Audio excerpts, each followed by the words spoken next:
जोड़िए, क्योंकि टाटा मोटर्स के नतीजे भी आने वाले हैं। एक नजर उन आंकड़ों पर डाल लेते हैं और फिर आपको आशीष बहिती साहब टाटा मोटर्स पर एक कॉल देंगे, क्योंकि सबसे बेस्ट परफॉर्मिंग स्टॉक एफएनओ में, निफ्टी में और ऑटो स्पेस में अक्टूबर में रहा है टाटा मोटर्स। सुमित जी। देखिए, टाटा मोटर्स के नंबर्स के अंदर दो चीजें बड़ी क्रूशियल हैं, क्योंकि जेएलआर के नंबर्स के अंदर ये बाजार मान के चल रहा है कि थोड़ा वीकर साइड पे नंबर आ सकता है। वैसे भी कंपनी कह चुकी है कि जेएलआर के रियलाइजेशन और नंबर्स में थोड़ी वीकनेस रहेगी चिप शॉर्टेज की वजह से। अनुमान लगा रहा है बाजार की करीब 61,000 करोड़ रुपए के आसपास के रेवेन्यूज इस तिमाही में रहेंगे। इबीटा फ्रंट पे 4300 करोड़ का एक इबीटा आएगा, जो कि 5600 करोड़ के सामने वाई बेसिस पर आता दिखाई पड़ेगा। मार्जिन 10% के सामने 7% कंपनी पोस्ट कर सकती है, 3% का एक डिक्लाइन रह सकता है।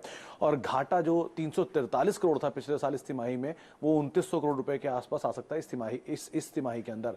दो बड़े क्रूशियल फैक्टर, एक चिप शॉर्टेज की वजह से जेएलआर के वॉल्यूम्स पे इंपैक्ट होगा, जेएलआर के नंबर्स पे इंपैक्ट होगा, और डोमेस्टिक फ्रंट पर भी कंपनी के नंबर्स के अंदर थोड़ी सबड्यूड आंकड़े आते हुए दिखाई पड़ेंगे।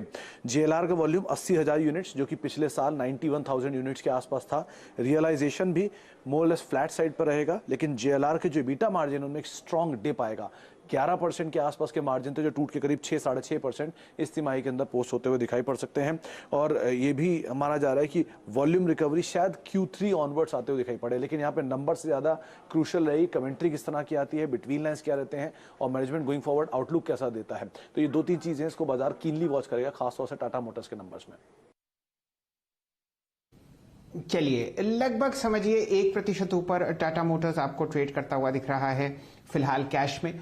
और यहां पर हमने बहुत ही जंगी इजाफा एफएनओ एक्सपायरी में अक्टूबर की टाटा मोटर्स में देखा।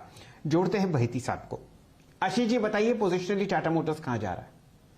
जी शैल सर, ये जो 13 अक्टूबर की कैंडल बनी थी, जिसमें हमने देखा था कि टाटा मोटर्स ने 12% प्लस की रैली की है, स्टॉक काफ़ी मतलब 8-10 दिनों से उसी एक रेंज में फंसा हुआ है जो 13 अक्टूबर की जो कैंडल की एक रेंज थी।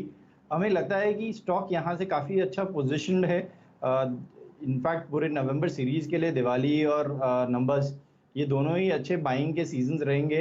हमें लगता है कि जो दशहरा के नंबर्स है वो अच्छे रहेंगे स्टॉक के। Stock can reach its new high और 532 क्रॉस कर सकता है इस अक्टूबर सीरीज के लिए। मैं बोल रहा हूँ स्टॉप लॉस जो रखना है वो 450 का रखना है नवंबर सीरीज के लिए बोलता।